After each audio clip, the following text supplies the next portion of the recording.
வணக்கம். இன்றைய பதிவு நின்று கொண்டே இடுப்பலி சரி செய்யக்கூடிய இந்த பயிற்சி செய்வதற்கு முன்பாக ஏற்படக்கூடிய நன்மைகள்னு பார்த்தீங்கன்னா, நம்முடைய இருதயம் மற்றும் நுரையீரல் நன்கு செயல்படக்கூடிய ஒரு நிலையை நம்ம பார்க்கலாம். அதே போல பலப்படுத்தக்கூடிய ஒரு ஆற்றல் உண்டு. ஸ்பைனல் கார்டுக்கும் ரொம்ப நல்லது. முதுகு வலி சரி செய்யக்கூடிய ஒரு ஆற்றல் உண்டு. அதே போல இடுப்பு வலிக்கும் ரொம்ப நல்லது. நம்முடைய கால் மூட்டை பலப்படுத்தக்கூடிய ஒரு ஆற்றல் உண்டு. இடுப்பு வலி வராமல் பாதுகாக்கக்கூடிய ஒரு நிலைன்னு பார்த்தீங்கன்னா, நம்ம அமரும் பொழுதும் சரி, இல்ல நிற்கும் பொழுதும் சரி, நிமிர்ந்த நிலையில் இருப்பது என்பது ரொம்ப நல்லது. 2 வீலர் டிரைவ் பண்ணாலும் சரி, இல்ல 4 வீலர் டிரைவ் பண்ணாலும் சரி, நிமிர்ந்த நிலையில இருந்து டிரைவ் பண்ணுவது என்பது ரொம்ப நல்லது. ஒரு இடத்துல ரொம்ப நேரம் அமர்வது என்பது தவறான ஒன்று.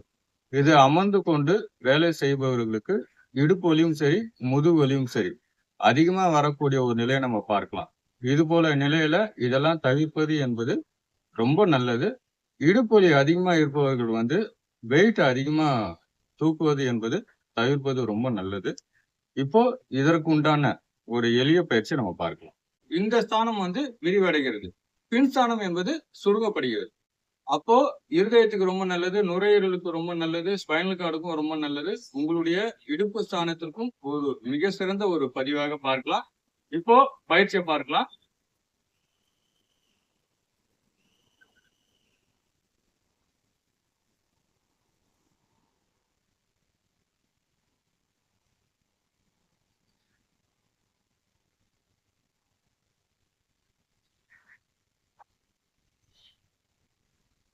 ஒரு 25 எண்ணிக்கை செய்யலாம். 25 எண்ணிக்கைன்றது 1, 2, 3 இது போல எண்ணிக்கையில 25 எண்ணிக்கை செய்யலாம். உங்களுக்கு கிடினஸ் அதிகமா இருந்ததுன்னா ரொம்ப பெண்ட் பண்ண வேணாம். உங்களால எந்த அளவுக்கு முடிகிறதோ அந்த அளவுக்கு பெண்ட் பண்ணாலே போதுமான ஒன்று. இப்போ இன்னொரு சுற்று பார்க்கலாம்.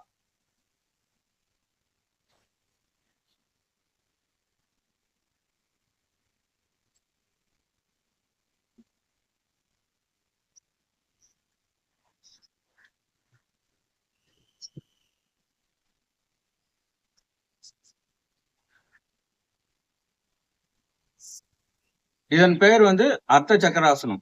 சக்கரத்துடைய பாதி நிலையில இருப்பதனால இதற்கு இந்த பெயரும் பார்க்கலாம். உணவு எடுத்த பிறகு செய்யறதா இருந்தா ஒரு 3.5 மணி நேரம் சென்ற பிறகு செய்யணும். லிக்விட் டயட்டா எடுத்தீங்கன்னா ஒரு 1/2 மணி நேரம் சென்ற பிறகு செய்யலாம். பெண்களை பொறுத்த வரைக்கும் மாதவிடாய் காலங்கள்ல இந்த பயிற்சிகள் என்பது செய்ய வேண்டாம். வெறும் தரையில செய்ய வேணாம். பெட்ஷீட்டோ பாயோ மேட்டோ பயன்படுத்துவது என்பது நல்லது. நம்ம போடக்கூடிய பதிவு உங்களுக்கு பிடிச்சிருந்ததுன்னா நம்மளுடைய சேனலை சப்ஸ்கிரைப் செய்யுங்க, ஷேர் செய்யுங்க. நன்றி, வணக்கம்.